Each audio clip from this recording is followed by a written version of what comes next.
نے فرمایا سارے تعارف میرے لیے ہیں مگر انما بعثت معلما، مجھے اللہ نے معلم بنا کر بھیجا ہے۔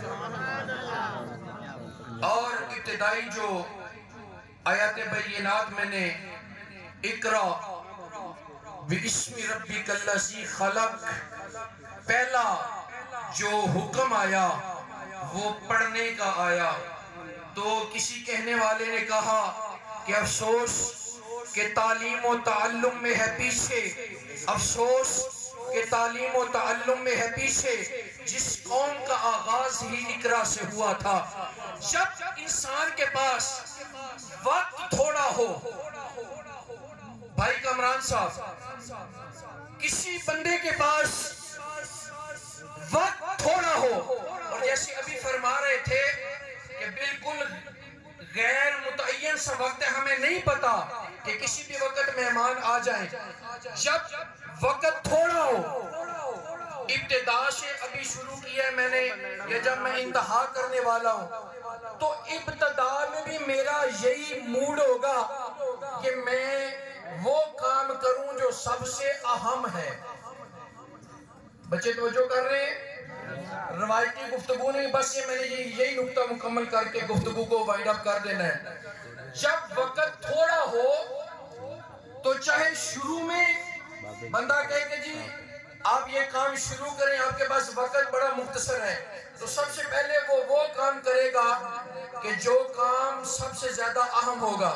اور جب وقت ختم ہو رہا ہو تو جب بھائی کامران کہیں گے کہ جناب شاہ صاحب ختم ہو رہے ہیں وقت، اب آپ وائنڈ اپ کریں، تو میں وہی نقطہ اینڈ پہ لے کے آؤں گا کہ جو سب سے ضروری ہوگا۔ تو ابتدا میں جو اللہ نے اقرا کا حکم دیا، اس کے آیت ترجمے اور تفسیر کی طرف میں نہیں جاؤں گا۔ اللہ تعالیٰ نے پہلی وحی فرمائی، اور یہ آخری ختم نبوت کا دور شروع ہو رہا ہے، فرمایا اقرا، پڑھو۔ پڑھنے کا حکم دیا گیا، کریمہ کا صلی اللہ علیہ وسلم کے ذریعے سے امت کو پڑھنے کا حکم دیا گیا، پڑھو اقرا، واحد مذکر حاضر کا صیغہ ذات گرامی۔ اس پہلی وحی میں اللہ نے نہ کسی عقیدے کا ذکر کیا، نہ کسی عمل کا ذکر کیا، نہ نماز کا ذکر ہے۔ توجہ ہے بچوں کی؟ پہلی وحی، پہلا لفظ، پہلی وحی کے اندر اللہ نے نہ نماز کا ذکر کیا، نہ روزے کا ذکر کیا، نہ حج کا ذکر کیا، نہ زکوٰۃ کا ذکر کیا، نہ خمس کا ذکر کیا، نہ اللہ نے کسی بھی دنیاوی طور پر حسن اخلاق کا ذکر کیا۔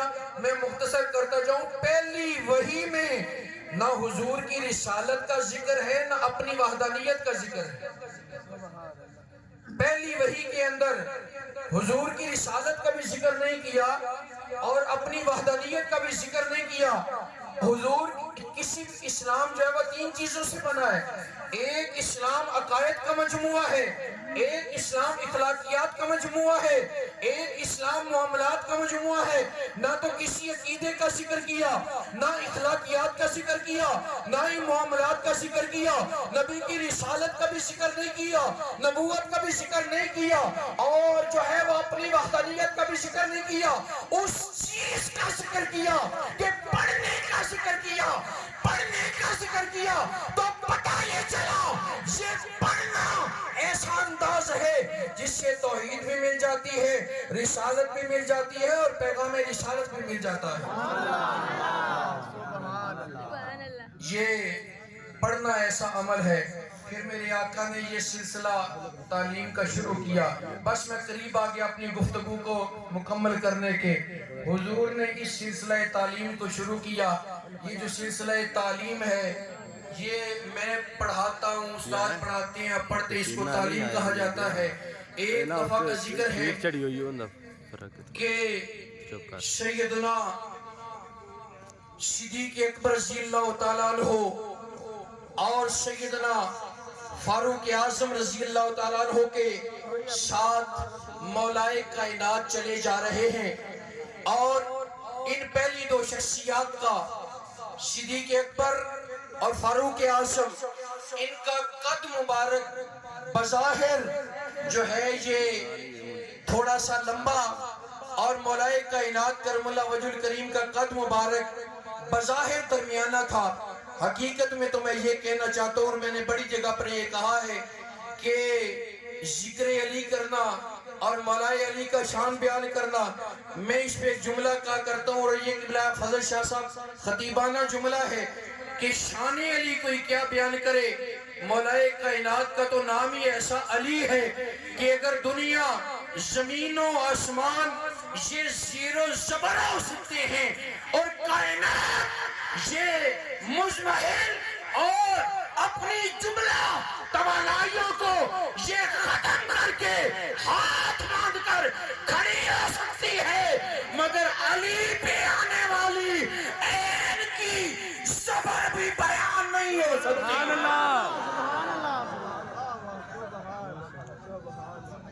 اور یہ واقعہ باقاعدہ بیروت کی چھپی ہوئی عربی زبان کی کتاب میرے کتب خانے میں موجود ہے۔ زمین و آسمان کے سارے درخت قلم بن جائیں اور سمندر سیاہیاں بن جائے تو ما احصو فضائل امیر المومنین علی بن ابی طالب، بظاہر قد مبارک میں آنا ہے، صدیق اکبر ایک سائیڈ پہ، فاروق اعظم ایک سائیڈ پہ، مولا کائنات درمیان میں، تو صدیق اکبر اور مولا فاروق اعظم میں سے کسی ایک نے از راہ تفنن کہا یا علی انت بیننا قانون فی لنا۔ سٹیج سے تو داد آئے گی انشاءاللہ، بچے تو سمجھیں گے جب میں سمجھاؤں گا۔ تو ایسے کہا کہ جیسے عربی میں لنا لکھا جائے نا، لام نون اور الف، سمجھ آ رہی ہے سب بچوں کو؟ لام نون اور الف۔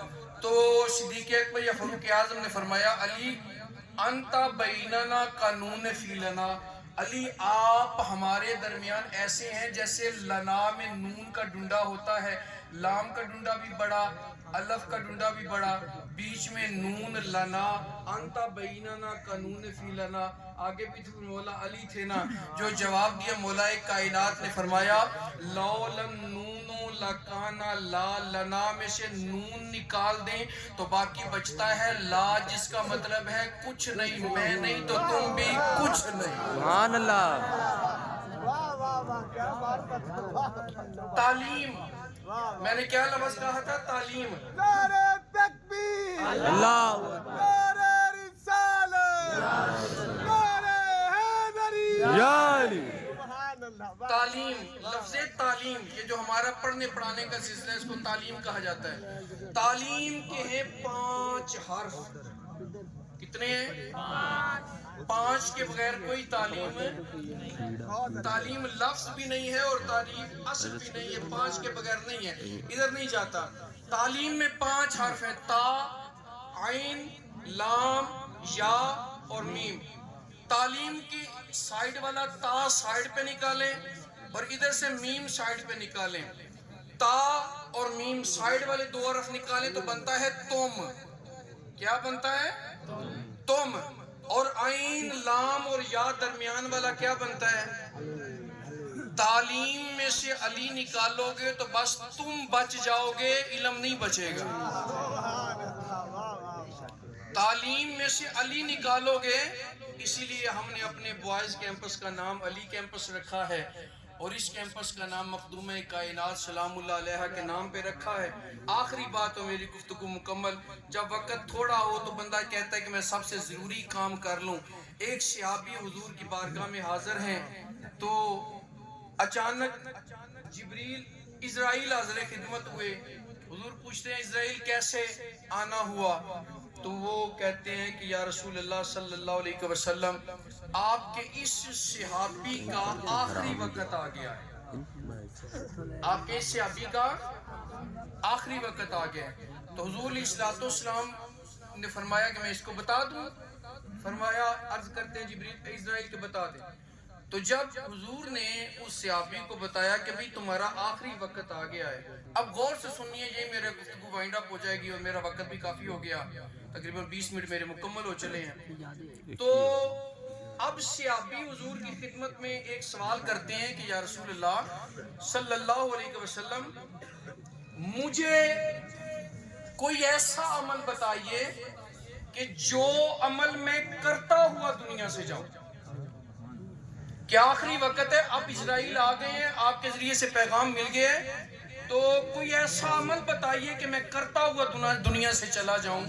اور میں کرتا ہوا دنیا سے رخصت ہو جاؤں، میں اس عمل کے دوران مرنا چاہتا ہوں، تو میرے آقا نے ارشاد فرمایا تم مجھ سے علم حاصل کرنے لگ جاؤ، تم مجھ سے علم حاصل کرنے لگ جاؤ۔ جب علم حاصل کرتے ہوئے تم دنیا سے جاؤ گے تو یہ شہادت کی موت ہوگی۔ ہمارا بیٹا ہادی رضا بھی علم حاصل کرتے ہی اللہ کے راستے میں پیش ہوا، علم حاصل کرنے کے لیے آیا، علم حاصل کرنے کے لیے گیا، اور وہ حدیث پاک کے مطابق کہ جب کوئی طالب علم حاصل کرنے کے لیے گھر سے نکلتا ہے تو جب تک وہ لوٹ کے نہیں آتا ملائکہ اس کے رستے میں پر بچھاتے ہیں، تو ہمارا بیٹا ہادی رضا ملائکہ کے پروں پہ اللہ کے حضور پیش ہوا ہے اور اپنے نانا بابا کے حضور پیش ہوا ہے۔ اللہ ہماری اس بچے کے درجات بلند فرمائے، میری ان چند معروضات کو شرف قبولیت عطا فرمائے اور عمل کی توفیق عطا فرمائے، آمین و آخر دعوانا۔